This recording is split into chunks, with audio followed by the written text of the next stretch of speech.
Assalamualaikum warahmatullahi wabarakatuh. Ada yang menarik nih. Pada tahun 1258 Masehi, dunia Islam mengalami salah satu tragedi kelam dalam sejarah peradabannya. Sebuah kota Mekah, pusat ilmu pengetahuan dan simbol kejayaan Islam, hancur dalam hitungan hari. Kekhalifahan Abbasiyah di Baghdad saat itu telah melemah. Meski masih disegani secara simbolik, secara militer dan politik mereka tidak lagi solid.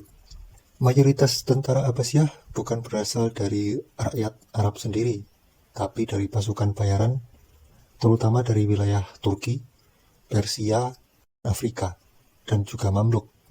Sementara itu, para bangsawan dan keluarga dekat khalifah hidup bergelimang harta, menikmati kemewahan, dan jauh dari kedisiplinan militer.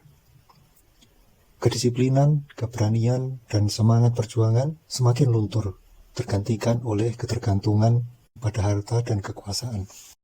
Lalu datanglah pasukan Mongol, dipimpin oleh Hulagu Khan, cucu Genghis Khan, dengan strategi perang lihai, artileri pengepungan canggih, dan kekejaman yang sudah terkenal. Mereka mengepung Baghdad. Khalifah Al-Musta'sim lemah secara politik dan dipengaruhi penasihat-penasihat yang salah, menolak untuk mempersiapkan perlawanan besar. Ia bahkan gagal meminta bantuan dari wilayah muslim lainnya, padahal bahaya benar-benar sudah di depan mata. Hasilnya tragis, pertahanan Baghdad roboh, kota pun dengan mudah dikuasai Mongol. Pasukan Mongol melancarkan pembantaian besar-besaran, ratusan ribu jiwa tewas. Kitab-kitab ilmu pengetahuan dibuang ke sungai Tigris hingga airnya dikatakan menghitam oleh tinta. Masjid, madrasah, rumah sakit, semuanya habis dibakar.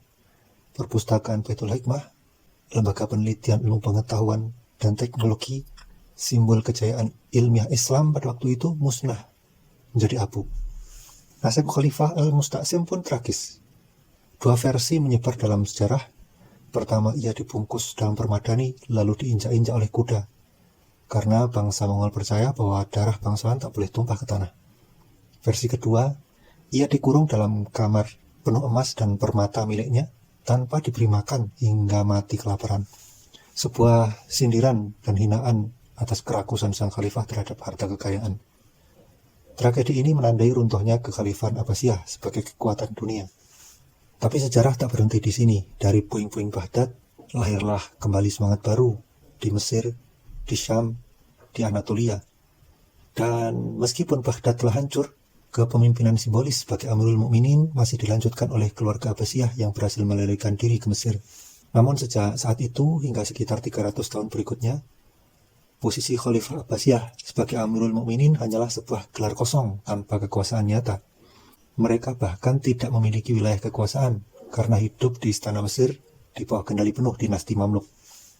Para khalifah ini sejatinya hanyalah boneka politik digunakan oleh para penguasa Mamluk untuk melegitimasi kekuasaan mereka di mata umat Islam.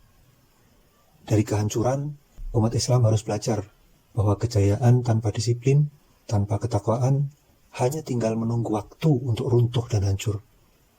Jadi ingat, sejarah dan kegagalan bukan untuk ditangisi, tapi untuk dipelajari dan diperbaiki. Semoga informasi ini bermanfaat. Assalamualaikum warahmatullahi wabarakatuh.